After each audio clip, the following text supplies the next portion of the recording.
Senhor Deus, nós vamos a Ti, através e no nome do Teu Filho Jesus, apresentar nessa manhã nossa vida, apresentar diante do Senhor nossa realidade, Senhor. Pai, só o Senhor pode operar a obra da salvação. É o Teu Espírito quem convence do pecado, da justiça e do juízo. Nenhum homem, Senhor, pode salvar a si próprio, nem tampouco salvar a outros. Deus, usa de misericórdia conosco. Libera da sua abundante, maravilhosa, gloriosa graça. Graça que redime pecador, que justifica. Graça que regenera, que santifica. Graça que perdoa. Graça que salva os pecadores. Que o Teu Espírito trabalhe, Senhor, abrindo o coração dos homens, porque eles não farão isso, Senhor. Só o Teu Espírito pode fazê-lo. Faça essa manhã, Senhor. Abra o nosso entendimento para compreendermos todo o conselho de Deus. Abra o nosso entendimento para entendermos as Escrituras. Pai, a fé vem pelo ouvir, e o ouvir da palavra, do Santo Evangelho. Que a palavra seja ensinada, pregada, e que venhamos a ouvi-la, Senhor, para que então creiamos, tenhamos fé e sejamos então justificados. Deus, opera a salvação aqui essa manhã. Salva aqueles que estão me ouvindo, aqueles que vão assistir, aqueles que não têm certeza da sua salvação, aqueles que professam fé em Jesus, que dizem Senhor, Senhor, mas não andam de conformidade com a palavra. Andam em constante carnalidade, Senhor. Estão dentro da igreja, se vestem como ovelhas, mas são bodes. Salva essas pessoas. Ensina a elas o caminho da salvação. Eu te peço isso em nome de Jesus. Amém e amém.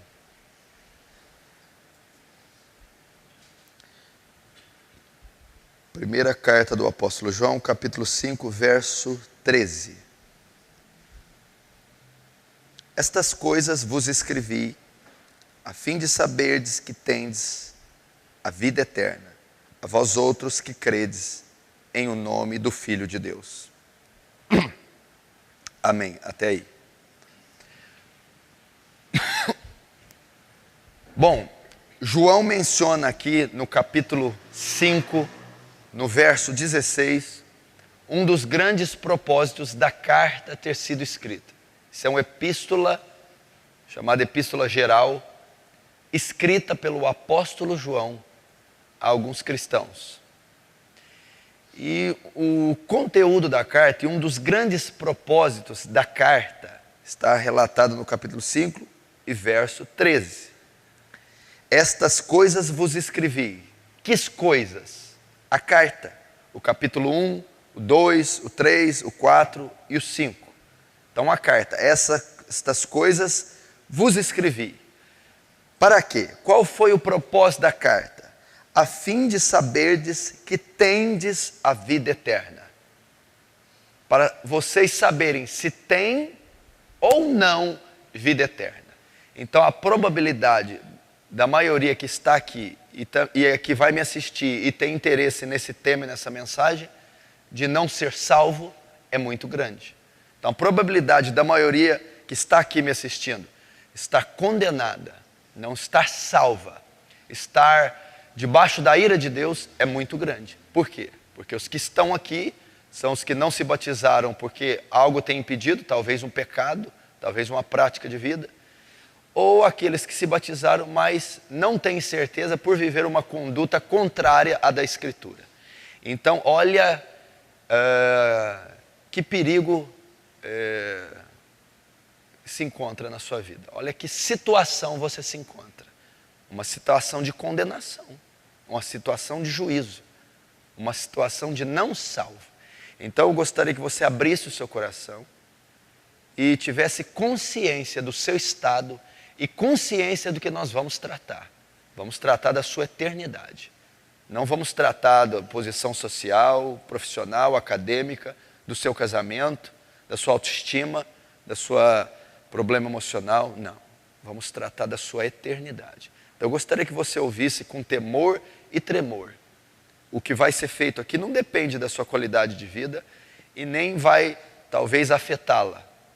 O que está ocorrendo aqui, o que vai ser dito aqui, vai produzir em você vida eterna, justificação dos seus pecados. 2 Coríntios 5,17. Aquele que está em Cristo, o que é aquele que está em Cristo? O salvo, o convertido, nova criatura é. As coisas velhas passaram e tudo se fez novo. Então está dizendo, nova criatura. Foi refeito, recriado. Ele não mudou o cabelo, a roupa e começou a frequentar uma igreja.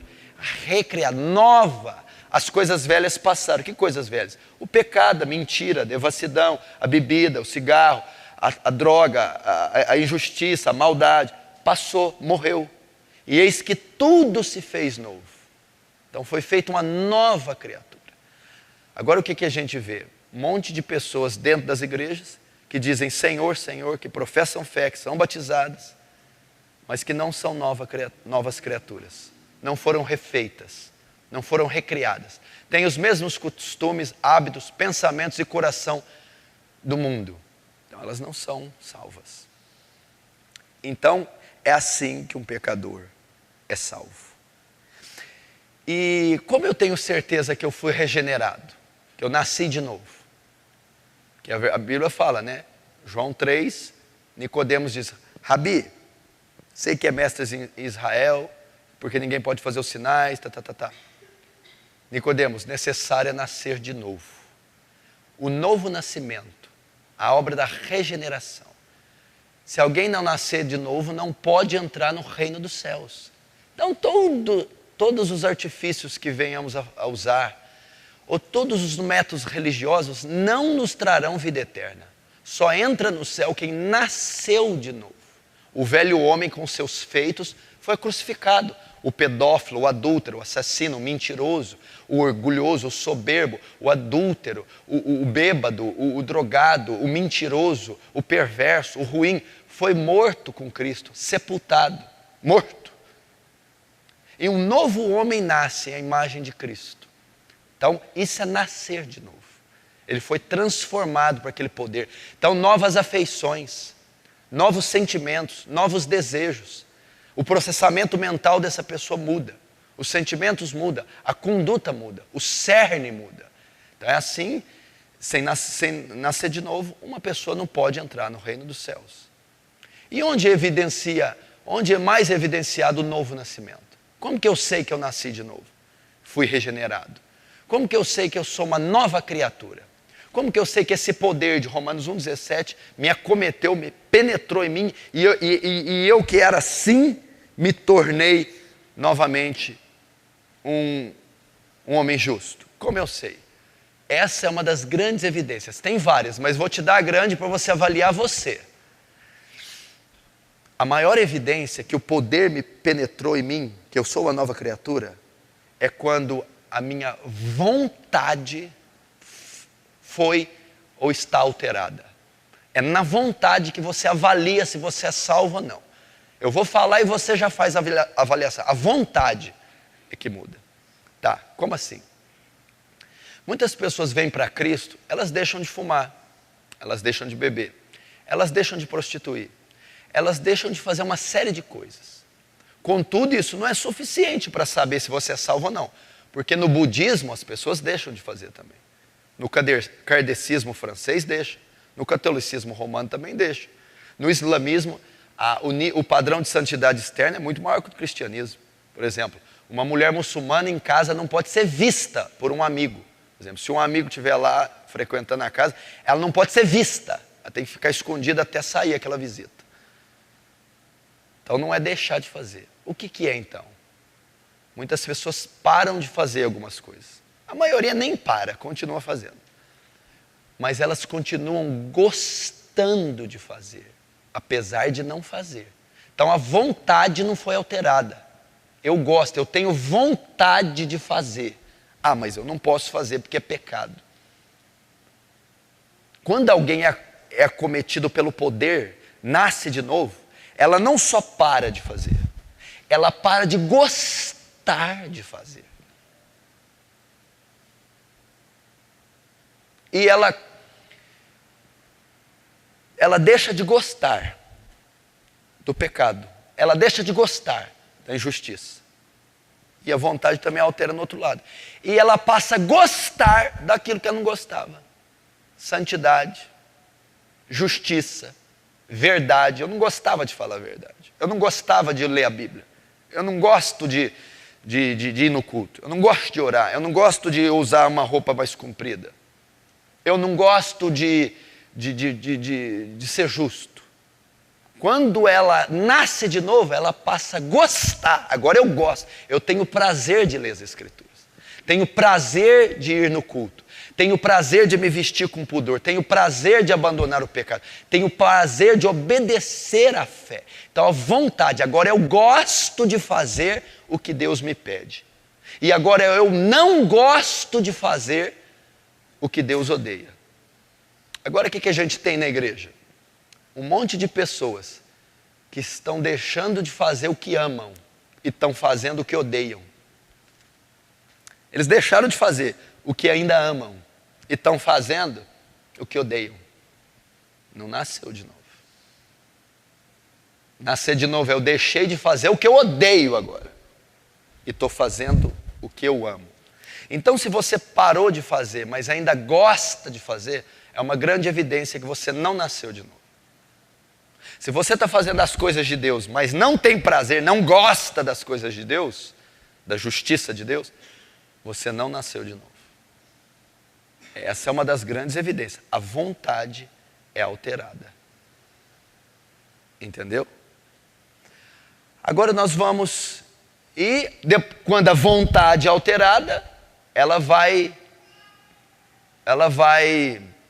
convergir nas obras. Aí eu começarei a fazer obras boas, mas o meu coração já foi mudado, minha vontade já foi alterada, eu nasci de novo, fui recriado uma outra imagem, uma outra criatura, a imagem de Cristo.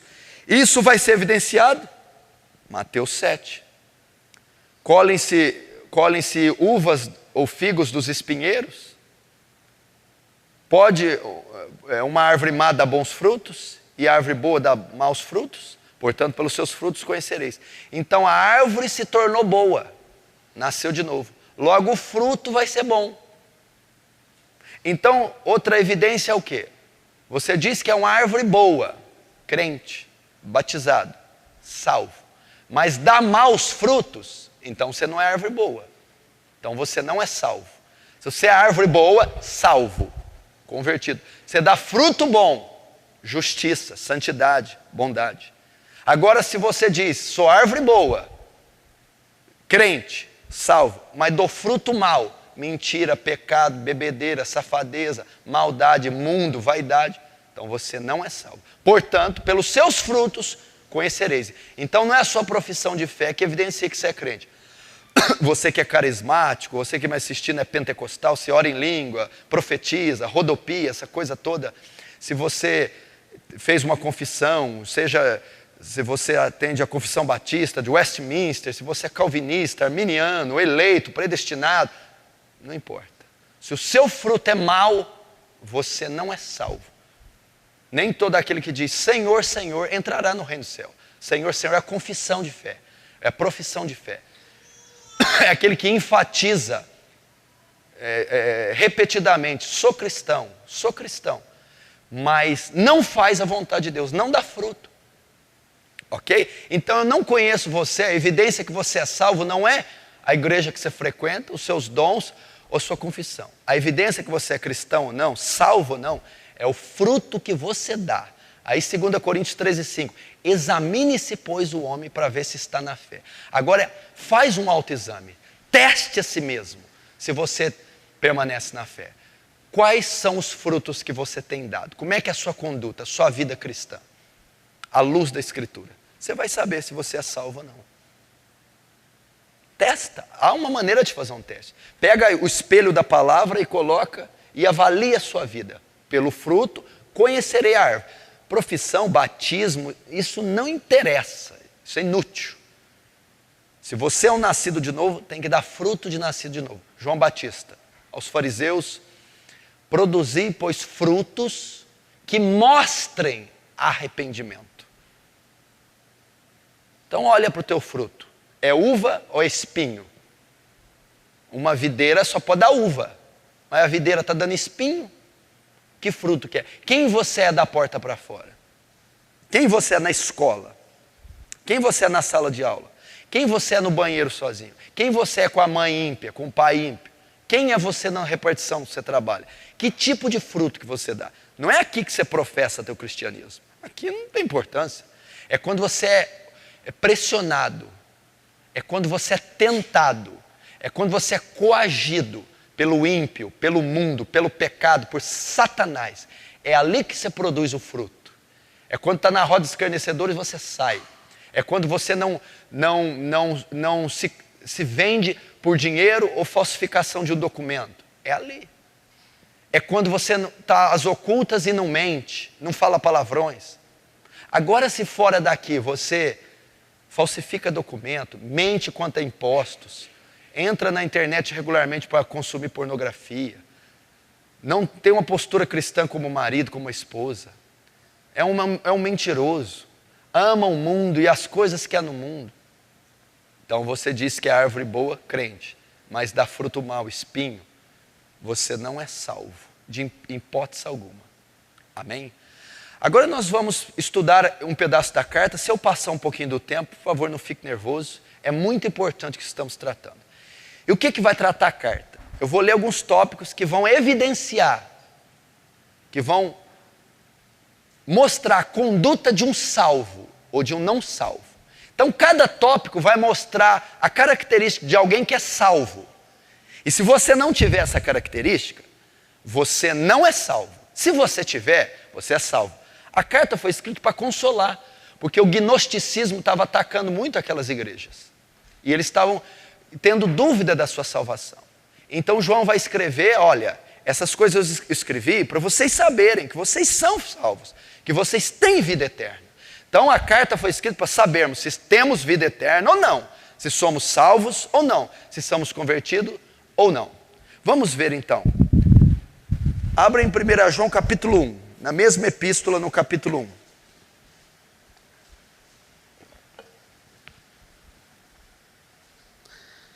Vamos saber, teste da segurança da salvação.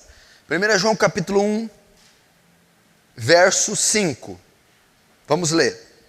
Ora, a mensagem que da parte dele temos ouvido e vos anunciamos é esta, que Deus é luz, e não há nele treva nenhuma. Se dissermos que mantemos comunhão com ele e andarmos em trevas, mentimos, e não praticamos a verdade.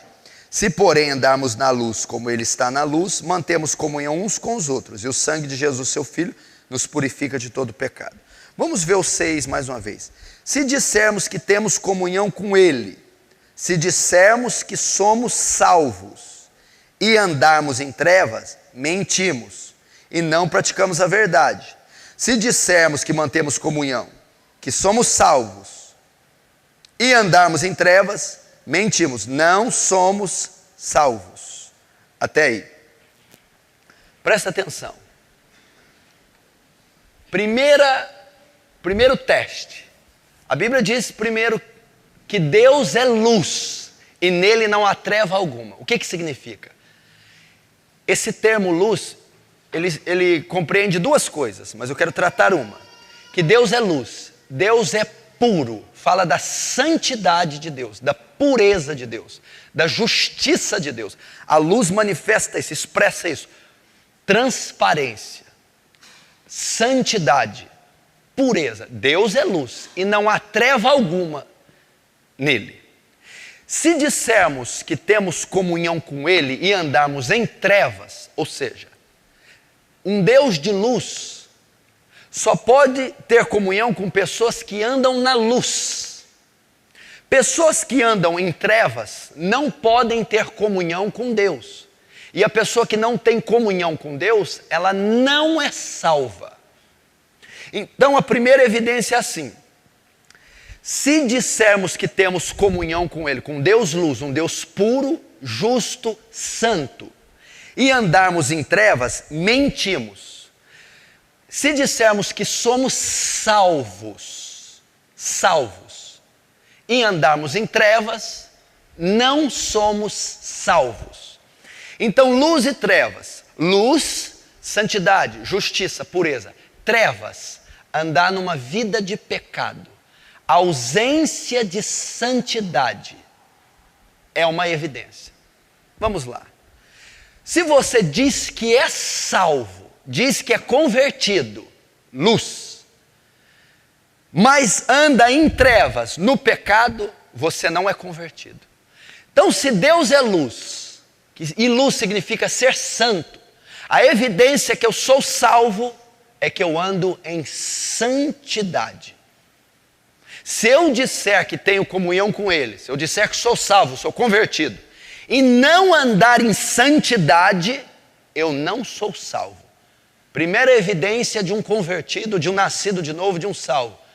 Andar em santidade. Crescer em santificação. Avalie a sua vida. A sua vida é uma vida de santidade. Você anda na luz, como Ele é luz. Ou seja, você é santo como Ele é santo. Você é puro como Ele é puro. Você é justo como Ele é justo. Você anda em justiça como Ele é justiça. Se você diz que é convertido e não tem uma vida pura, santa, você não é convertido. Você não é salvo. O que quer dizer ser santo? Dentre tantas interpretações, santidade significa separação. Você tem uma vida separada, separada do mundo, separada do pecado, separada desse sistema. Essa é a grande evidência. É impossível um salvo viver uma vida não separada, uma vida impura, uma vida imoral. É impossível. Se você diz que é salvo, batizado, convertido, mas vive uma vida imoral, ímpia, injusta, em constante pecado, essa é uma grande evidência que você não foi salvo. A santidade, presta atenção, é uma grande evidência. Quando você se converte, recebe a Jesus pela fé, imediatamente você é justificado. O que é ser justificado? Você é considerado legalmente justo diante de Deus. Seus pecados são apagados e você tem a dívida quitada, você é salvo. A evidência que você foi justificado, perdoado, que Deus perdoou os seus pecados, é que logo após a obra da justificação, inicia a obra da santificação. É o mesmo poder, o poder que regenera, o poder que pega a massa e recria ela. Esse poder recriou-a, agora vai trabalhar nele a obra da santificação. Suponhamos que o homem está assim, ele nasceu de novo, ele ainda está assim. Agora o Espírito Santo vai começar a santificar, torná-lo a imagem de Cristo. Então, desde o primeiro dia que ele ouviu a fé, se arrependeu, foi transformado, começou uma obra de santificação progressiva.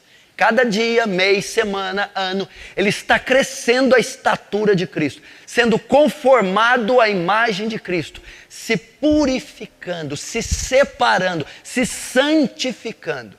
Agora, se não há essa obra da santificação em você, é porque nunca houve a obra da justificação em você, que é a salvação.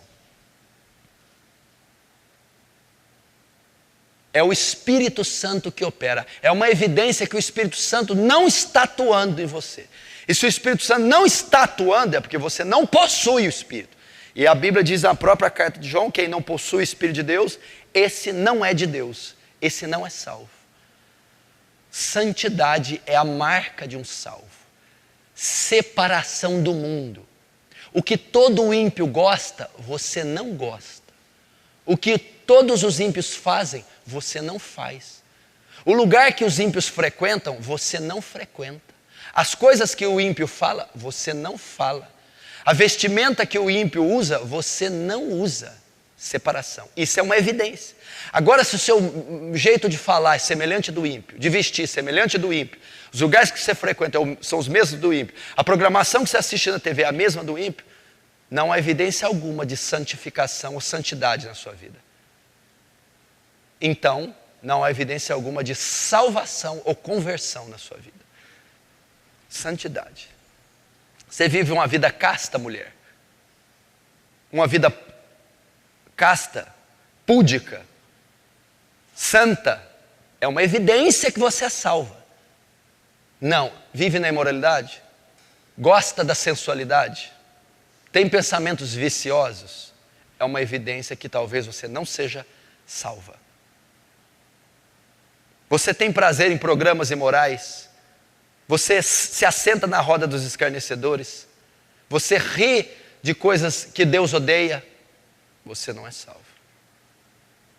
Santificação, pureza, separação é uma evidência. Se você diz que tem comunhão com Ele, que é salvo, mas anda em trevas, mentindo, você não é salvo. Se você diz que é salvo, que é convertido, mas não anda em santidade, em santificação, você não é salvo. A Bíblia diz assim: entrai pela porta estreita, porque apertado é o seu caminho. Estreita é a porta, estreito é o caminho. A porta é quando você recebe Jesus. O caminho, a caminhada cristã é a santificação. Tem muita gente dizendo que entrou pela porta e não está andando no caminho. Entrar pela porta, o que é? Receber Jesus. A porta é estreita, mas o caminho também é estreito. Agora eu estou entrando por uma porta estreita e andando num caminho largo. Ou seja, recebi a Jesus, porta estreita. Agora vivo uma vida de pecado, caminho largo. Não, eu recebo a Jesus, porta estreita, e ando num caminho estreito, vida de santidade. Diz que é salvo, mas bebe? Mentira. Diz que é salvo, mas fuma? Mentira. Diz que é salvo, mas fica 24 horas na televisão? Mentira. Diz que é salvo, mas trai, prostitui? Diz que é salvo, mas é mentiroso? Diz que é salvo, vive uma vida de pecado? Mentira. A marca de um salvo é santidade, pureza na mente. O homem bom vê o mal e se esconde. Não colocarei coisa má diante dos meus olhos. Os olhos são a candeia do corpo. Não sabeis vós que o vosso corpo é santuário do Espírito Santo? É templo do Espírito Santo? Guarda o corpo. Não, a Bíblia diz que eu uso meus membros como instrumento de justiça. Membro de corpo é para justiça de Deus, é para santificação. Como é que você usa seu corpo? Ele é um outdoor de sensualidade? Como que você usa os seus membros? Você usa ele... São instrumentos de justiça? Ou são para tocar na impureza? Ou são para ter prazer? É uma evidência. Como que você usa a sua boca? Não saia da vossa boca nenhuma palavra torpe, mas somente aquela que for boa, promovendo edificação para os que ouvem. Diz que é salvo, mas só fala palavrão. Diz que é salvo, mas fala só imoralidade, piada imoral. Impossível. Como que você usa a boca? Para falar mentira ou a verdade? Portanto, deixai a mentira e falar a verdade, cada um para o outro, porque somos membros uns dos outros. Não mintais mais uns para os outros, porque já vos despistes do velho homem com seus feitos, e já vos renovaste do novo homem, que foi feito para a imagem daquele que o criou. É impossível um salvo viver em constante mentira, porque o mentiroso não herdará o reino dos céus. Está lá em Apocalipse 21:8, correto? E todos abomináveis, idólatras, adúlteros e mentirosos. O que é o mentiroso? O não salvo. Não tem como um salvo ser mentiroso. A lista que tem Apocalipse 21:8 é dos não salvos. E o mentiroso é um não salvo. É impossível um salvo que cresce em santificação ter a mentira como prática de vida. A santidade é a marca da sua vida? No vestir, no falar. E o pensamento? Pornografia, imoralidade, homossexualismo, lesbianismo, falcatrua, picaretagem, julgamento, ódio, vingança. Não. tudo que é puro, tudo que é honesto, tudo que é bom, se há algum louvor, se há alguma virtude, seja isso que ocupai o vosso pensamento. Está entendendo? Pureza. Fica com menina, toca na namorada, faz sexo antes do casamento, consome porcaria na TV, se agrada com programas de comédia da TV, Pânico, Zorra Total, que é uma manifestação do inferno aquilo lá, então você não é salvo. A marca de um salvo, andar na luz, como Ele é luz. Se eu andar em trevas, uma vida de pecado, eu não sou salvo. Santidade, igreja. Separação. Separação. Nós não somos daqui, nós odiamos as coisas daqui. Aquele que é nascido de novo recebeu uma nova massa encefálica e um novo coração. Ele processa, ele raciocina, ele interpreta, ele de maneira diferente do mundo. E ele cresce em pureza, em santidade, em piedade. Se desde que você veio para Cristo isso não está acontecendo, você nunca veio para Cristo. Se desde que você veio para Cristo, você deixa a cada dia o mundo, as coisas do mundo, então você é salvo. Se você veio para Cristo e a cada dia luta com o pecado, tem vitórias, derrotas, mais luta, está crescendo e cada vez mais se desfazendo das coisas desse mundo e se separando, guardando a mente, guardando os olhos, guardando a boca, guardando o corpo, o coração, é uma evidência que você é salvo. Então ele vai dizer depois no 7, se porém andarmos na luz como Ele está na luz, mantemos comunhão uns com os outros e o sangue de Jesus purifica de todo o pecado. Ou seja, e o sangue de Jesus nos purifica, há perdão, há salvação em nós, se andarmos na luz, como Ele é luz. Primeiro teste, andar na luz, vida de santidade, é uma evidência que somos salvos. Segundo,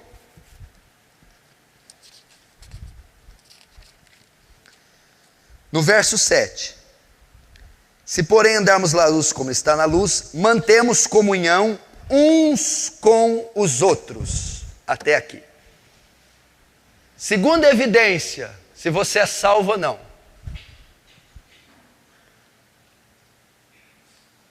A marca de um salvo, de um convertido de verdade, escuta, presta atenção, é que ele gosta de estar na presença de outros salvos. Se dissermos que estamos na luz, mantemos comunhão uns com os outros. Se dissermos que somos salvos, que somos convertidos, uma das evidências é que nós vamos andar somente com outros convertidos. É que vamos ter prazer de estar com outros salvos.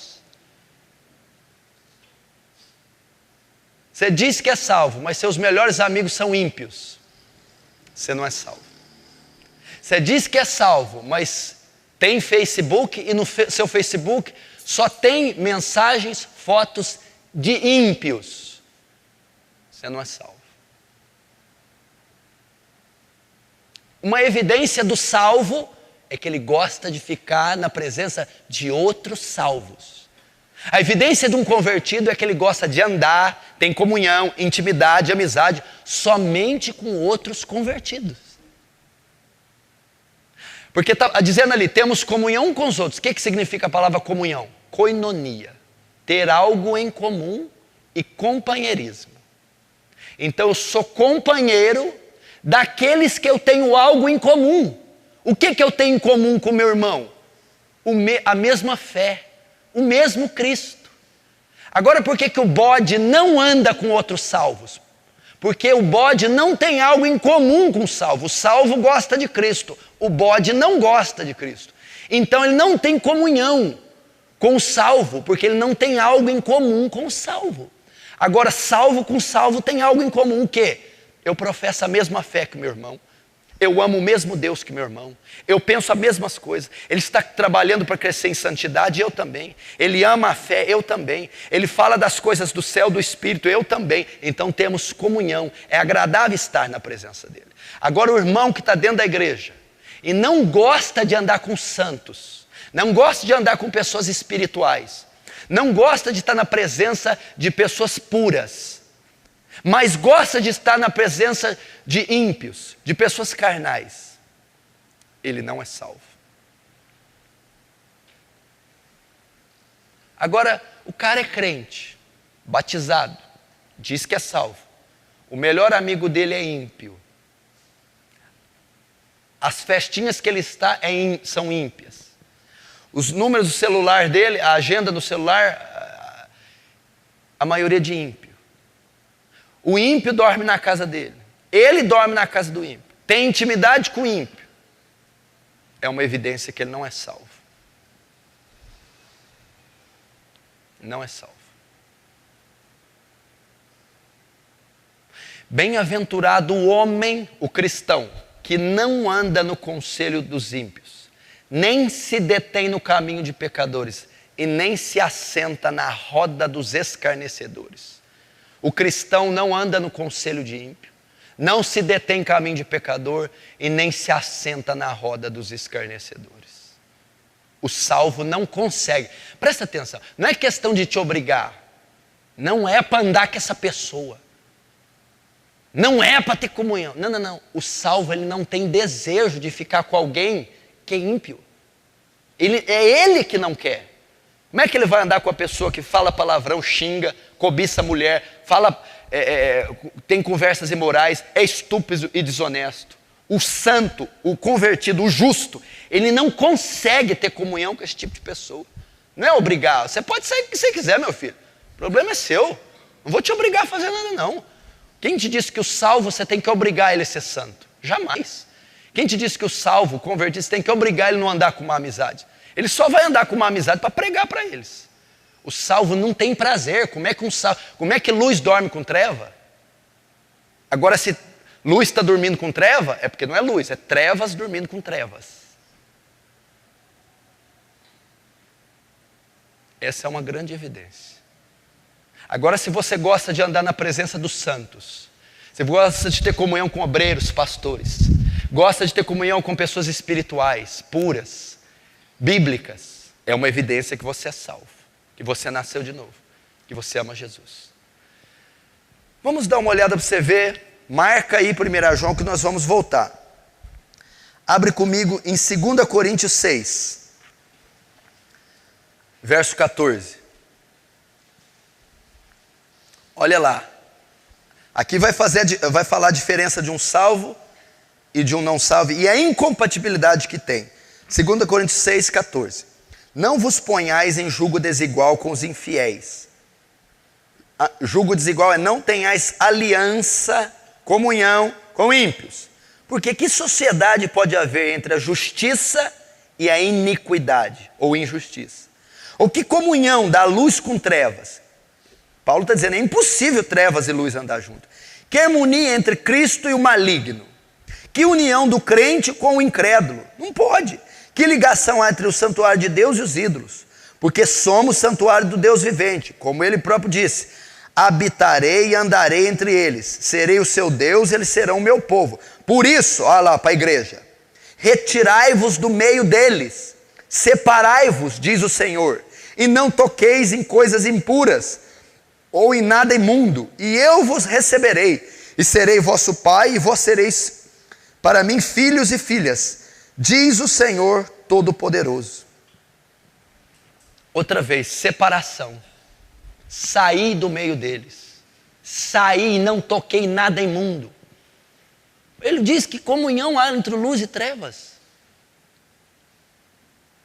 Que harmonia há entre o crente e o incrédulo? Não pode, é impossível. Agora, se está havendo, não é porque é crente e incrédulo, é incrédulo e incrédulo, é ímpio e ímpio. Agora avalia a tua vida. Com quem que você anda? Com quem que você abre a sua vida? Quem frequenta a sua casa? Você frequenta que casa? Quem está no seu hall e ciclo de amigos? Ímpios. Não, pastor, para mim não serve, eu sou salvo porque eu só ando com gente da igreja. Não é, quem disse que todo mundo que está em Israel é israelita? Tem ímpio batizado, tem ímpio que canta, tem ímpio que prega. Outra evidência é dentro da igreja. O camarada está na igreja e ele tem comunhão só com crente. Mas é só com crentes carnais. Porque dentro da igreja tem bode e ovelha, tem o joio e tem trigo. Você pode reparar, tem irmãos dentro da igreja que só gostam de andar com os irmãos mais fracos, os carnais. Também é uma evidência.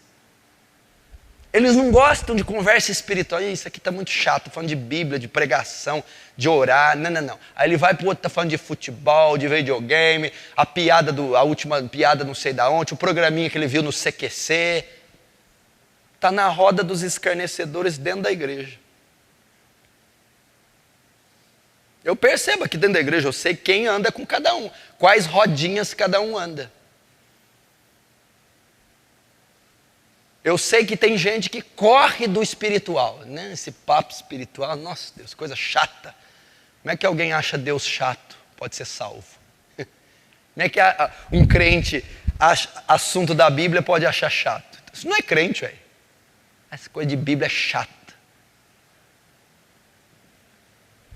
Agora abra comigo em Ezequiel 36. Ezequiel 36.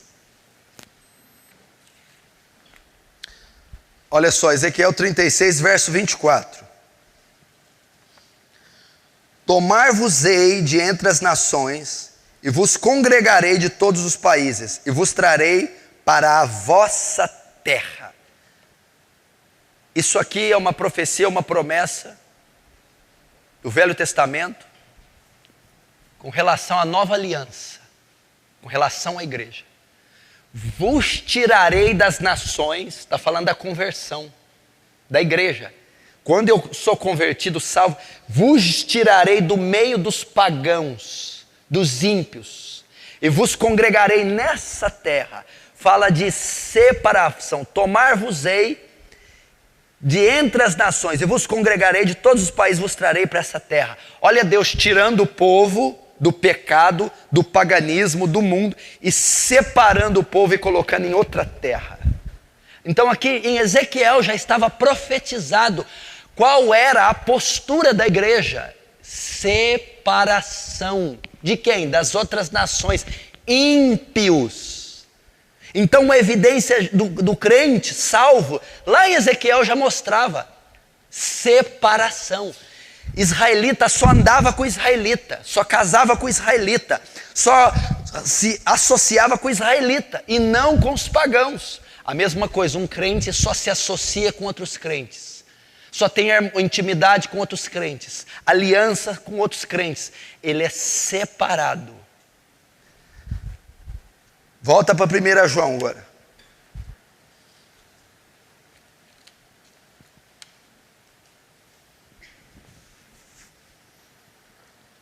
Três agora, terceiro.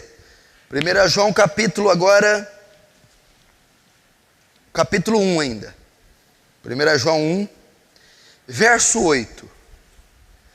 Se dissermos que não temos pecado nenhum, a nós mesmos nos enganamos, e a verdade não está em nós. Se confessarmos os nossos pecados, Ele é fiel e justo para nos perdoar os pecados e nos purificar de toda a injustiça. Se dissermos que não temos cometido pecado, fazemo-lo mentiroso, e a sua palavra não está em nós. Vamos atentar para o 8. Se dissermos que não temos pecado nenhum, a nós mesmos nos enganamos, e a verdade não está em nós. Se dissermos que não temos pecado algum, não somos convertidos. Presta atenção. Terceira evidência de um salvo. Quer saber se você é salvo? Se você é convertido? O salvo tem convicção do pecado. Convicção do pecado. Convicção do pecado. O que quer dizer isso? Presta atenção. O salvo, o nascido de novo, ele é sensível ao pecado. Ele sabe a profundidade, o peso do pecado. ele tem convicção, primeiro, que é pecador. Convicção da profundidade, do terror que é o pecado. Ele tem abominação do próprio pecado. Ele se entristece com o próprio pecado. Ele sabe que é profundamente pecador. E ele conhece as terríveis consequências do pecado. Agora é uma pessoa que diz que é salva, mas ela não vê maldade em nada. Ela não tem noção dos atos que ela pratica. Ela pratica a iniquidade e ela não acha, ela não vê aquilo como algo sério, como algo profundo. Ela trata o pecado de modo superficial. O que tem? Eu só fui lá ontem. Ué, o que tem? Mas eu bebi, mas foi em casa. O que tem? Que a mulher estava merecendo. Não, mas o que tem de mais? Foi só R$100. Ele roubou R$100. O que tem? Eu não aguentei, eu me masturbei, mas isso é normal, sou menino, novo. Ele não tem convicção do pecado. O pecado não é um terror para ele. Não é uma abominação.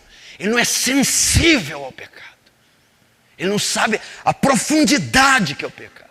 E se você é assim, peca, se você comete atos iníquos e não vê a profundidade deles, você não é salvo. Você não é salvo.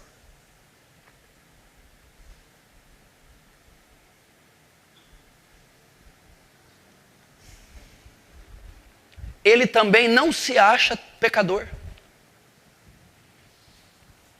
Se dissermos que não temos pecado, a verdade não está em nós. Ele não se julga tão pecador. Ele não se julga merecedor do inferno. Ele não se julga impuro ou mau.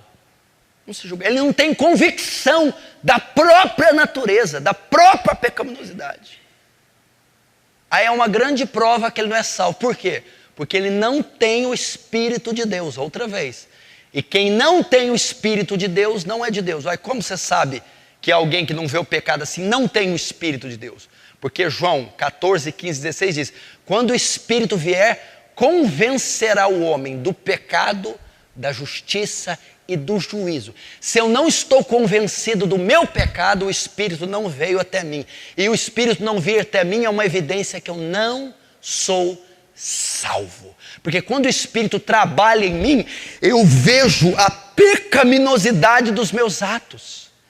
Eu vejo a profundidade do que eu estou fazendo. Então, se você professa a religião, fé reformada, pentecostal, carismática, se você é doutor, teólogo, PhD, se você trocou de credo, de rótulos, mas você não tem convicção do pecado, se você não vê os atos abomináveis que você pratica, se você vê superficialidade em tudo que você faz, se você não se julga tão pecador, é uma grande evidência que você não é salvo. Porque um salvo, ele tem convicção, ele não quer pecar, ele não quer, mas quando ele peca, ele se sente sujo, ele tem terror, pavor, ele tem convicção. É igual a Isaías, quando Deus se apresentou, ele disse: ai de mim, eu sou um homem de lábios impuros, meu Deus, eu estou perdido. Essa é a característica de um salvo.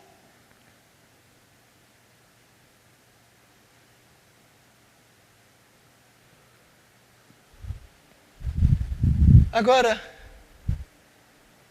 onde você foi ontem? Fui ali, fui no aniversário. Vai dormir, perde a hora no outro dia, com a consciência tranquila. Como é que pode ser salvo? Onde você estava? Não, estava aí, no trabalho, estava saindo com os amigos. Mente. Esse patrão meu, ele é injusto, ele não merece, por causa disso eu vou furtar algo da empresa. E não há pesar. Não há pesar. Sai com a namorada, escorrega, cai, tá bom. Não há pesar. Não há pesar das coisas que você está fazendo. Eu estou dizendo algo sério. Se não há pesar na sua vida, você vai para o inferno. E é lá mesmo que você tem que estar. Porque uma pessoa que não tem pesar, convicção do pecado, o que ela vai fazer no céu? Como é que você pode pecar com essa cara lavada e vir no culto e levantar a mão? Como é que você pode viver uma vida impura, imoral, desonesta, trambiqueira e congregar? Não há peso. Você está fazendo atos abomináveis diante de Deus. O que você considera normal, Deus simplesmente abomina. E é a grande evidência que você é salvo ou não. Convicção do pecado.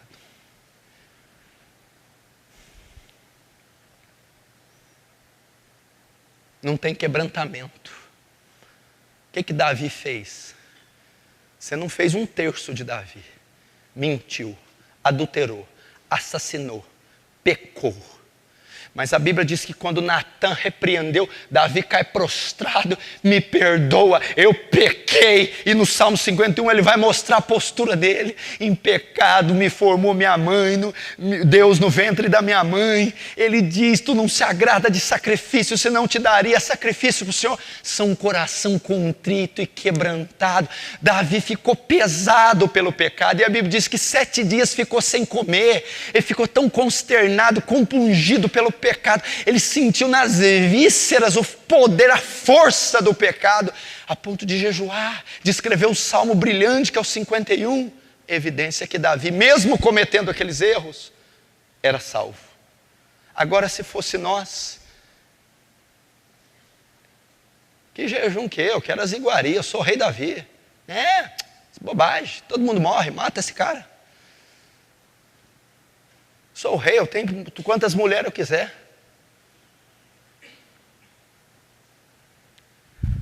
Pesar pelo pecado.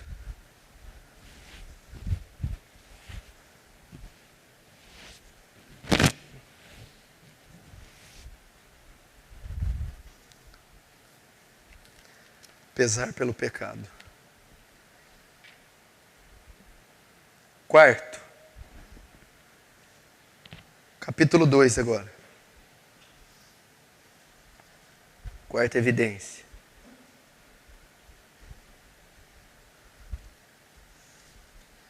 Capítulo 2, verso 3 e 4. Ora, sabemos que o temos conhecido, sabemos que somos salvos. Por isto, como que eu sei que eu sou salvo? Por isto, se guardamos os seus mandamentos. Aquele que diz, eu conheço, aquele que diz, sou salvo, e não guarda os seus mandamentos, é mentiroso, e nele não está a verdade. Não é salvo. 4. Guardar a palavra de Deus. Eu vou te explicar o que ele está querendo dizer. O verdadeiro salvo conhece a Bíblia, estuda a Bíblia, pratica a Bíblia, obedece a Bíblia. Se você diz que é salvo, nem lê Bíblia, nem sabe o que está na Bíblia, aí não tem nem jeito de argumentar com você, filho. Se você diz que é salvo, até conhece mais ou menos, mas não pratica nada que conhece. Se você diz que é salvo, mas não obedece os mandamentos, é impossível ser salvo. Porque a marca de um convertido, de um salvo, é que ele anda e caminha na palavra. Eu vou traduzir isso numa frase. O salvo aplica cada conceito da palavra na sua vida diária. A marca de um salvo, que você é convertido, cada conceito da Bíblia ele aplica na sua vida diária. Se preocupa em observar e obedecer detalhadamente a palavra. O que é isso? No casamento dele, ele aplica o conceito bíblico.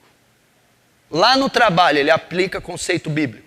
Na hora de usar o dinheiro, ele aplica conceito bíblico. Na hora de fechar negócio, ele aplica conceito bíblico. Na hora de se vestir, ele aplica conceito bíblico. Na hora de se relacionar, ele aplica um conceito bíblico. Na hora de pronunciar uma palavra, ele aplica conceito bíblico. Entendeu? Ele não faz nada sem ser respaldado pela palavra. Tem que fechar esse negócio. Mas o que a Bíblia diz? A Bíblia diz assim, então vamos fazer assim. Eu tenho que usar o dinheiro aqui e fazer tal coisa com o dinheiro. O que a Bíblia diz? Assim, assim. Então vou usar o dinheiro conforme a Bíblia diz. A minha mulher fez isso. Eu vou falar com ela. Mas o que a Bíblia diz? Como eu devo falar? A Bíblia diz assim. Então eu vou falar assim com a minha mulher. Eu vou num culto hoje, eu vou numa formatura, eu vou trabalhar, eu vou vestir a roupa. Que roupa que eu ponho? O que a Bíblia diz? Vós mulheres, usai trajes modestos, serem castas, boas donas de casa, que o enfeite não esteja nos cabelos, no frisar dos cabelos. Então tem que vestir com modéstia. Então é assim que eu vou fazer. Qual a última vez que você consultou a palavra para tomar uma decisão? O negócio que você abriu aí tem respaldo bíblico?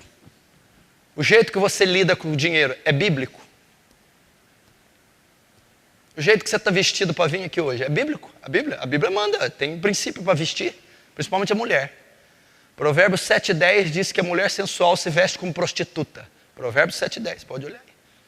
Diz que a mulher tem que ter um traje moderado, modesto, ser casta. Não, mas eu sou crente, mas nem conheço Bíblia. Sou crente, mas não gosto de Bíblia. Sou crente, mas não aplico a Bíblia. Aí é difícil ser crente. Meu irmão, porque a gente tem que ter... E tem gente que é ignorante, parece que é, desculpa, burra. Eu não vou para a Bíblia. Filho, a Bíblia abençoa, a Bíblia não amaldiçoa, não. Seguir princípio bíblico não é ruim, não, é bom. É muito melhor obedecer cada vírgula, tio e i, do que não obedecer nada. Não, porque se eu não obedecer a Bíblia, eu ganho R$10 a mais. Não, filho. É uma tolice pensar que desobedecer a Bíblia vai te trazer mais lucro. Isso é tolice. Não é bom, eu vou falar com a minha mulher, mas eu vou falar à luz da Bíblia. Eu vou falar com meus filhos, mas eu vou falar à luz da Bíblia. Eu vou usar aquela bufunfa, mas à luz da Bíblia. Eu vou me vestir à luz da Bíblia. Eu vou falar à luz da Bíblia.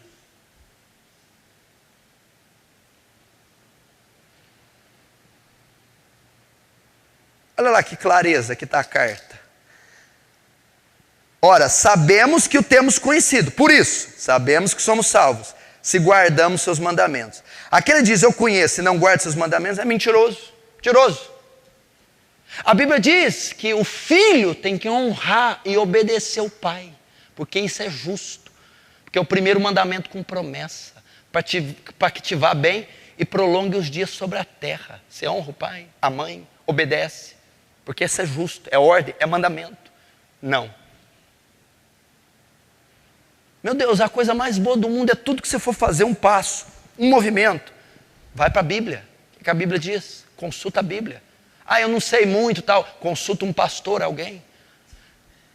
Esta é uma evidência que eu sou salvo. Essa é uma evidência que eu não sou salvo. Guardar os mandamentos. Aplicar eles em cada conceito da minha vida. E o justo, o salvo, tem prazer. Ai do justo se ele não fizer. O justo quase morre. Ele fica desesperado se ele fizer uma coisa que não é bíblica. Meu Deus do céu, a Bíblia proibiu, por que eu fiz? Ele fica desesperado. Ele faz questão de tomar o decisão. Não, a palavra diz, olha, as más conversações corrompem os bons costumes. Não vamos receber esse cara aqui em casa, não. Olha, a Bíblia diz que é para emprestado, para não esperar receber de volta. Deixa, o coitado não tem onde cair morto. Olha, a Bíblia diz que tem que andar com pudor. Mulher, vamos mudar essa roupa aí. Não, é verdade. A Bíblia diz que tem que pegar e disciplinar com vara. Esse menino está muito birrento, esse menino está fazendo o que ele quer. É verdade. Vamos educar. Vara. É assim. A Bíblia diz para eu zelar o que é honesto diante dos homens. Nós temos que pagar a conta em dia, nós estamos dando mau testemunho, nós estamos gastando mais que estamos comprando. A palavra diz para a gente andar em dia com a sociedade. Lembra de Jesus? Dai a César o que é de César, dai a Deus o que é de Deus. O crente se preocupa, é verdade, é verdade. Vamos baixar o gasto esse mês sem internet, sem comida cara, vamos pagar as dívidas. Porque a palavra diz, é assim a vida de um justo. Aplica, está ali vendo um programa, passa um negócio imoral, desliga, muda. Porque a Bíblia diz, não colocará coisa má diante dos olhos. Tira isso aí. Tudo é me lícito, mas nem tudo me edifica. Todas as coisas são lícitas, mas nem todas nem todas me edificam. Nem todas me convêm. A Bíblia. Quinto, Só mais 2, estamos acabando. Capítulo 2, verso 9. Aquele que diz estar na luz e odeia seu irmão, até agora está em trevas. Aquele que ama seu irmão permanece na luz, e nele não há nenhum tropeço. Aquele, porém, que odeia seu irmão está nas trevas, e anda nas trevas, e não sabe por onde vai, porque as trevas lhe cegaram os olhos. Olha que texto forte.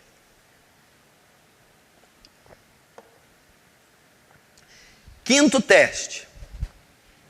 Amor pelos meus irmãos. Um verdadeiro salvo ama outros salvos. Ama os irmãos em Cristo. Ama o próximo. É marca, porque o amor de Deus foi derramado nele pelo Espírito que nos é dado. O grande mandamento da lei é amar. Paulo vai dizer nos Gálatas, e toda a lei se resume nessa palavra, a saber, ama teu próximo, como a ti mesmo. O crente ama outro crente. O crente ama seu semelhante. Ele tem amor pelo salvo, pelo convertido. Ele tem amor pelo justificado, pelos santos. Se você estudar as igrejas primitivas, eles tinham tudo em comum, se salvavam uns aos outros, se protegiam uns aos outros, cuidavam uns aos outros, davam mantimento. Havia um amor. Havia uma festa que comemorava nas igrejas dos primeiros séculos chamada Ágape, festa do amor. Tinham tudo em comum. Uns davam comida para os outros, roupas para os outros. Ah, você trabalha com costura? Eu trabalho com agricultura. Então eu empresto o meu serviço, você o seu. Amor. Amor é perdoar quando um às vezes te ofende. Não, mas eu amo aquele irmão, eu lhe relevo. Amor é ajudar. Amor é passar uma noite com ele no hospital. Amor é caminhar 2 milhas. Amor é dar a capa, dar a túnica. Amor é estar pronto a servir. Amor é ter paciência. Agora, peraí. O camarada disse que é salvo, mas odeia os irmãos. Tem rancor com a diaconisa. Tem birra com o obreiro. Não olha na cara do pastor. Tem prazer quando o irmão se estrepa. Você já viu? Eu nunca vi uma geração igual essa que odeia tanto como a nossa. Pastor fulano ficou sabendo? Coisa boa. Sabia. A Mara que rebenta. Não é assim? Ódio entre os irmãos. Quer ver? Põe o dedo aí, marca. Vamos lá para Provérbios 16. Provérbios. Provérbios 6. Verso 16. Olha lá, que espetáculo. 6 coisas o Senhor aborrece, e a 7ª sua alma abomina. Primeiro vamos ver as coisas que Deus odeia. O que Deus odeia? Olhos altivos, gente soberba, orgulhosa. Deus odeia, a Bíblia está dizendo. Segundo, língua mentirosa. Deus odeia mentirosos. Terceiro, mãos que derramam sangue inocente. Pessoas que oprimem o inocente, que matam, que corrompem. Quarto, coração que trama projetos iníquos. Gente perversa que trama injustiça. Pés que se apressam a correr por mal. Gente maldosa. Sexta, testemunha falsa que profere mentiras. Então essas 6 coisas Deus odeia. Agora vamos ver. Deus eleva o nível de ódio. Vamos ver o que ele abomina. A 7ª. E o que semeia contenda entre irmãos. Nossa, Deus do céu. Deus abomina. O que semeia contenda entre os irmãos. Como é que alguém que semeia contenda entre irmãos, fala mal de irmão, odeia irmão, pode ser salvo? Marca de um salvo: ama o seu semelhante, ama o próximo, ama os crentes em Jesus. Eu estou dizendo de amar. Sabe o que é amar? Eu coloquei aqui no original. Amar é estar satisfeito. Estar satisfeito. estou satisfeito com os irmãos. É um amor fraternal, eu tenho um sentimento de respeito, carinho, de generosidade com o meu semelhante. É uma marca.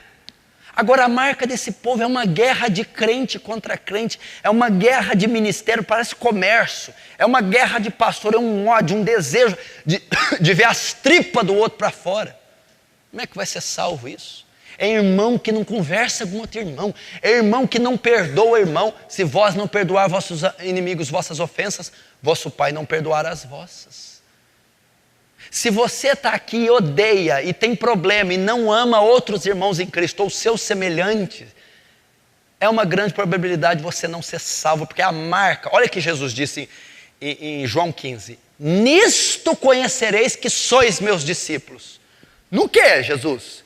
Se amardes uns aos outros. Ah, é? A prova que eu sou discípulo não é curar cego? Não. Não é ressuscitar morto? Não. Não é pregar bonito? Não. Qual que é a prova então que eu sou seu discípulo? Se você amar o seu semelhante. É a marca que eu sou salvo. Sexto, capítulo 2, verso 15.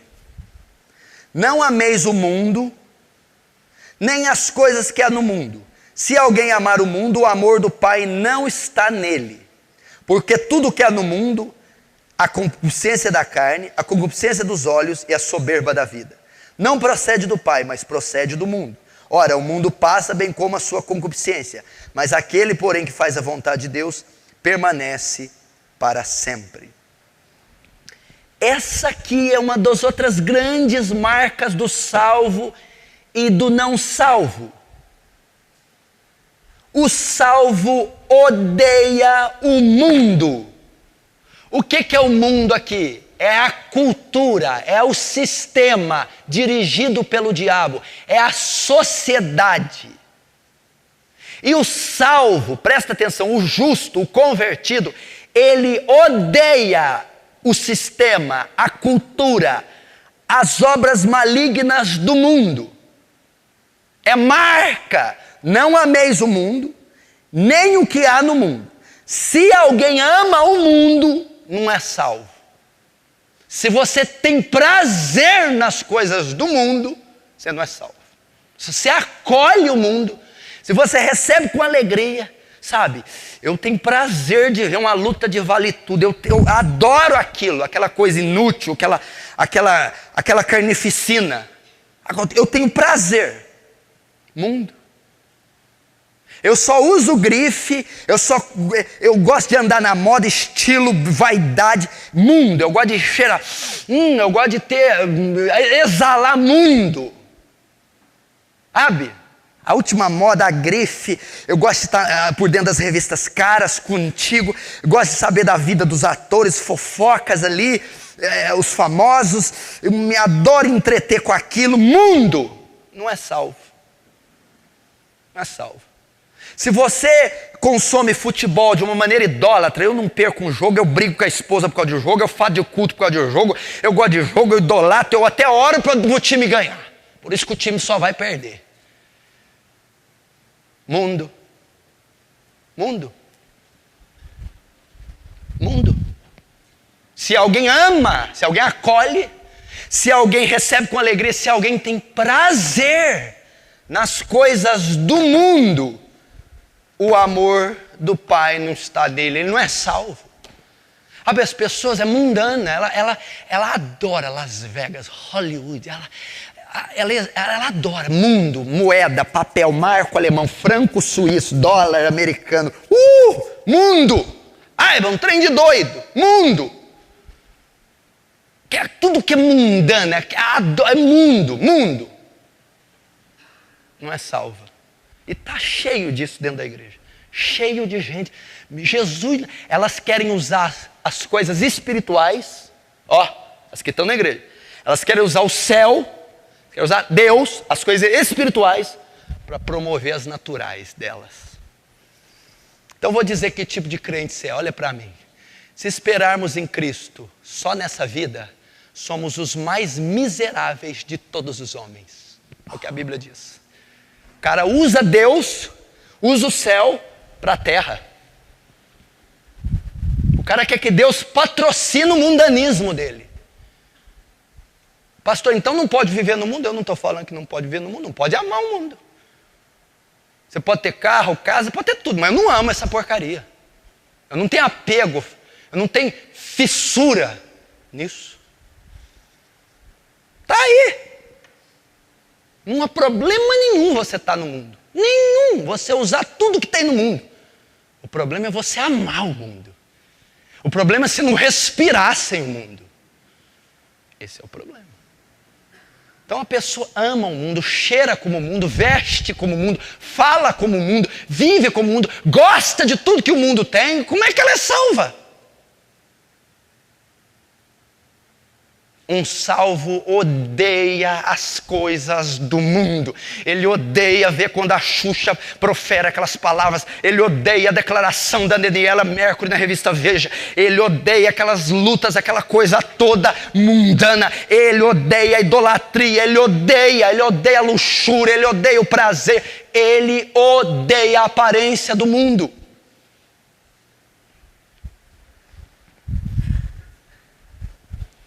Romanos 12 diz: rogo-vos pela compaixão de Deus, que apresentei vosso corpo como sacrifício santo e agradável a Deus, que é o vosso culto racional. Aí Paulo vai prosseguir: e não vos conformeis com esse mundo.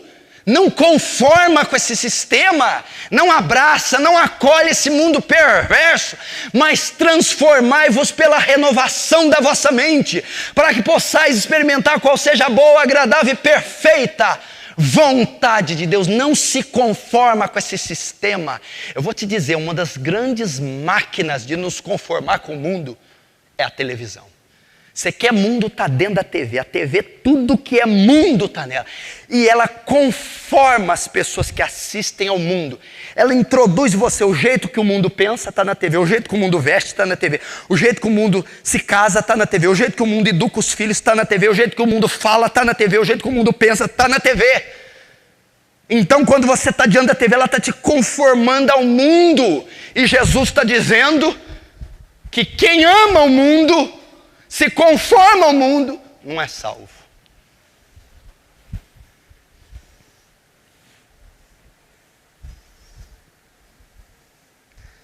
Adora cultura, entretenimento. Sabe o que o Leonardo Ravenhill diz?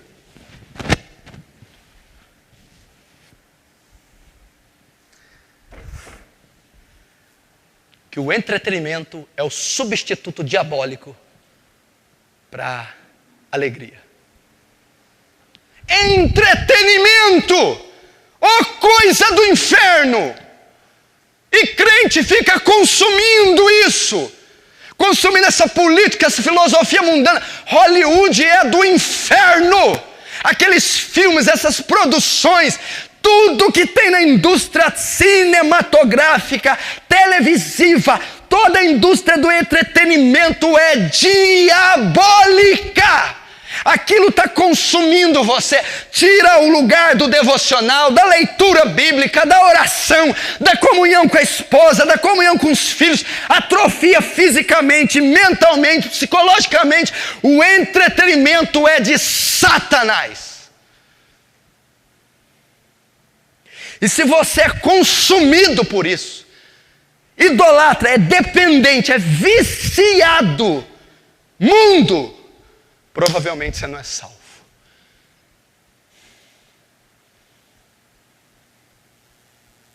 Isso é muito perigoso. Eu não estou dizendo, presta atenção, eu não vou estar lá na sua casa agora com um pedaço de pau. Não faz. Não é isso. Você não entendeu a mensagem. Eu estou dizendo que se Deus tirou o coração de pedra e pôs um de carne, você desliga isso aí. Eu vomito se eu ver isso aí. Eu não consigo consumir isso aí. Estou dizendo que eu vou te obrigar. O que é isso? Tira essa safadeza, essa pouca vergonha. Some com isso da minha casa. Pega um filho fazendo isso, você dá um corretivo. A mulher que você quer fazer isso é da porta para fora. Eu até te dou liberdade. Na minha casa isso não entra. Um salvo faz isso. Ele não quer. Ele não vai rir daquela porcaria, ele não vai rir da pornografia, do palavrão, ele não vai rir do que é fútil, do que é diabólico, ele vai entristecer, ele vai vomitar, ele não tem prazer nisso. Essa é uma evidência que ele é salvo. Última para encerrar a evidência. 1 João capítulo 3. Capítulo 3. 1 João 3, versículo 6. Todo aquele que permanece nele não vive pecando. Todo aquele que vive pecando não o viu, nem o conheceu. Verso 9. Todo aquele que é nascido de Deus não vive na prática do pecado, pois o que permanece nele é a divina semente. Ora, esse não pode viver pecando, porque é nascido de Deus. O 6 de novo. Todo aquele que permanece nele, todo aquele que é salvo, não vive pecando. Todo aquele que vive pecando não o viu, nem o conheceu. Até aí, para encerrar agora. 7. O salvo não tem o pecado como estilo de vida. O salvo peca, pastor? Peca. O salvo cai? Cai. O salvo esfria? Esfria. O salvo faz lambança de vez em quando? Faz.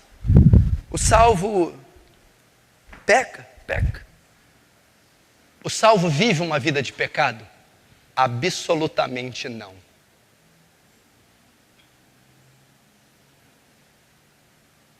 Salvo, convertido, que está cheio do Espírito Santo, o que o Senhor mostrou, que virou a nova criatura, peca? Peca. Isso é muito triste, mas acontece. Ele cai? Cai. Falha? Falha. Vive uma vida de pecado? Impossível. Está aqui, ó. Claro e bom som. Todo aquele que permanece nele, o salvo, não vive pecando. Mas todo aquele que vive, olha que detalhe, não é? Ele não está dizendo todo aquele que peca, que todo mundo peca, mas todo aquele que vive pecando. Olha o que a Bíblia diz: não o viu, nem o conheceu. Não é salvo. Então você pode avaliar teu filho agora, pai. Ele vive a prática do pecado? Seu filho não é salvo. Não, meu filho luta com o pecado e às vezes cai, pobrezinho. Não, meu filho é sem vergonha. A prática de vida dele é pecado. Ele é ímpio, seu filho. Seu filho é ímpio. Tem nada a ver se ele está aqui, congrega colar, ele é ímpio. Teu marido, olha teu marido agora. Vamos avaliar teu marido. Agora as esposas. Porque ninguém é melhor para avaliar o marido que a esposa. Seu marido é um homem santo, de oração, luta contra o pecado, às vezes você vê ele caindo. Não. Meu marido vive uma vida de pecado. Pecar é o ofício do meu marido. O homem peca a hora que acorda, a hora que deita, tudo que faz ele peca. Ele não é convertido. Aqui está dizendo que nunca viu, nem o conhece. Não, mas ele é salvo sim. Não, mas ele é salvo e vive vida de pecado? Aí não, quem vive vida de pecado é um não salvo. O salvo vive uma vida de santidade. Não tem jeito de eu dizer eu sou salvo e viver uma vida de pecado. Tem o pecado como estilo de vida? Qual a marca, a característica da sua vida? É uma luta em santidade, em oração, em busca. Aí às vezes cai. Não. A mentira é meu estilo de vida. Não é salvo. A imoralidade é meu estilo de vida. Não é salvo. A bebida, o cigarro, o roubo, a picaretagem é estilo, assim. Tudo que eu vou fazer que envolve papel, sai da frente. Tudo que vou fazer que envolve papel é desonesto. Uma vez, nossa, que dia eu deslizei, não era para eu ter feito aquilo, me perdoa, Deus. É uma coisa. Envolver papel, pode assinar tanto, isso é bobagem. Vai. Assim, vai não. Não é salvo. A pessoa está lutando com a imoralidade, às vezes cai, fica triste. Não, a pessoa sai do culto, já vou pecar daqui 10 minutos. Depois da manhã também. Mês que vem, qualquer hora que der vontade. É prática de vida atender o desejo sexual. Seja solitário, seja adultério, seja vício, seja prática de vida.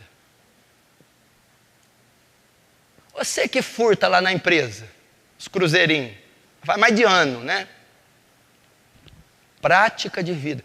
Porque pode acontecer com o salvo, eu deslizei, eu peguei aquele dinheiro, mas ele quase morre, ele se arrepende, ele confessa. Pode acontecer. Por isso você não pode julgar alguém, nossa, Judas. Não. Pode acontecer um deslize, ele pecou, Davi matou o cara. Véio. Agora, ele está 1 ano roubando, isso aí não é deslize. Isso aí é que é um ímpio. Um justo não vai pegar 50, 100, 300, 10, 15, todo mês. Um justo não pode, isso é prática ímpia. Um justo jamais faria isso. Prática de vida. Fazer sexo com a namorada regularmente. Para começar, namoro nem é bíblico, não existe essa palavra na Bíblia. Namoro surgiu de 150 anos para cá. Biblicamente, se ajunta um homem e mulher, já casa. Pô, nós vamos tratar disso. Mas aqui na cultura ocidental, o máximo que a gente podia liberar era cortejo. Faz sexo regularmente com a namorada, usa roupa sexual, passa a mão, passa a boca, normal. Como é que isso vai ser salvo? Como é que um salvo todo dia chupa a namorada? Não tem cabimento. Nem lógica. Não é salvo. É um beberrão, é um fumante. Não, está lutando para se libertar. Opa, é outra coisa. Não, eu vou na igreja e não paro de beber. Não é salvo.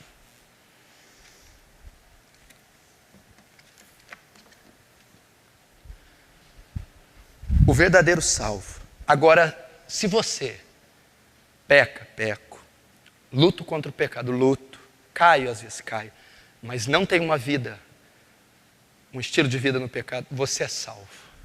Ah, pastor, mas eu caí ontem lutando, você é salvo. Ah, pastor, mas eu sou tão falho e fraco, você é salvo. Você tem a mentira como prática de vida? Não. Você tem a fornicação, a adultério, a pornografia como estilo de vida? Não. Você tem a maldade, o rancor, o ressentimento? Não. Você tem a desonestidade e a injustiça como estilo de vida? Não. Então você é salvo. Mas de vez em quando cometo, pastor. Me entristece, tristeza. Você é salvo. Então essas são as evidências. A carta diz isso, não sou eu. De um salvo ou não salvo. Primeiro, ele anda na luz. Uma vida em crescente santidade. Segundo, tem comunhão, adora ficar no meio de outros crentes e odeia ficar com ímpios. A evidência. Terceiro, tem consciência do pecado e não vê superficialidade no pecado. Ele tem convicção do terror que é o pecado. Quarto, estuda a palavra, conhece e aplica cada detalhe na palavra na sua vida diária. Quinto, ama o seu próximo, ama os seus irmãos em Cristo, tem profundo compaixão. Sexto, odeia o mundo, odeia o sistema de Satanás. E sétimo, não tem o pecado como estilo de vida. Essas são as evidências de um salvo e de não salvo. Você vai pegar agora o que você anotou, o que você memorizou, vai avaliar a sua vida. Mas vai avaliar ela com justiça, irmão, não é com sentimento, não. Aqui é sim, sim ou não, não. Você não precisa enganar a si próprio. Você tem que sair daqui. Oh, Jesus, eu tenho certeza que eu sou salvo, graças a Deus. Ou você tem que sair, Pai, tem misericórdia. Eu não cumpro um item daquele. Eu não sou salvo coisa nenhuma. Avalie. E a partir dessa avaliação é que Deus vai operar em você. Foram 2 aulas. A primeira para mostrar o que era o homem, o que ocasionou a queda e o que é feito para salvar. Hoje, as evidências de um salvo ou não. O último domingo, não perca, é o antídoto. Se você não é salvo, o que fazer para ser? Se você não nasceu de novo, o que fazer para nascer? Se você não é convertido, o que fazer? É o que eu vou ensinar. Para que você que não tem certeza, para você ter de fato certeza. Para você que não é batizado, já se decidir, após o Espírito te convencer, a se batizar. Quem disse que Deus não pode te salvar? Ele pode te salvar. Ele quer te salvar. E alguns Ele vai salvar. Amém? Fecha os olhos.